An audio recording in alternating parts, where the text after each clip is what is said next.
پہ ان کا job security کو سیکیور کرنا چاہیے، ان کا انکم کو سیکیور کرنا چاہیے تاکہ یہ سلسلہ جاری رہے۔ ساتھ ساتھ شہید محترمہ بینظیر بھٹو نے فرسٹ فیمیل بینک شروع کی تھی، اور انشاءاللہ تعالی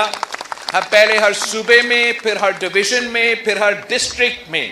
فیمیل بینکس کھولیں گے جو صرف اور صرف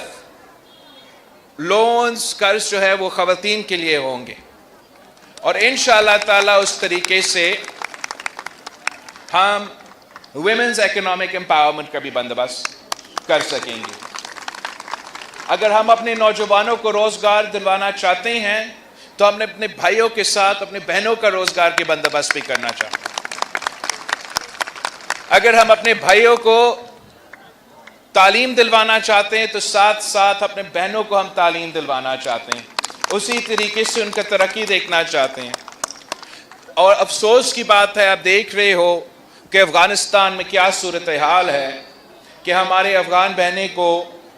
تعلیم سے محروم رکھا جا رہا ہے، اور افسوس کے ساتھ کچھ ایسے سوچ رکھنے والے ہمارے پاکستان میں بھی رہتے ہیں جو سمجھتے ہیں کہ اپنے میرے بہنوں کو وہ تعلیم سے محروم رکھ سکتے ہیں۔ میں ان کو بتانا چاہ رہا ہوں کہ جب تک بلاول بھٹو زرداری موجود ہے، آپ پاکستان کے اندر کم از کم آپ کا سازش ناکام رہے گا،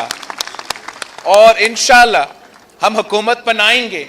تو میں بڑے بڑے یونیورسٹی سے بات کروں گا، میں اپنا آکسفورڈ یونیورسٹی سے بات کروں گا، میں ہارورڈ یونیورسٹی سے بات کروں گا کہ آپ میرے بہنوں کے لیے، خاص طور پہ میرے پختونخوا کے بہنوں کے لیے اور افغانستان کے بہنوں کے لیے آن لائن کورسز آپ شروع کروا دیں، تاکہ ہم ان کو اگر وہ تعلیم کسی بھی وجہ سے، معاشرے کی وجہ سے، مذہب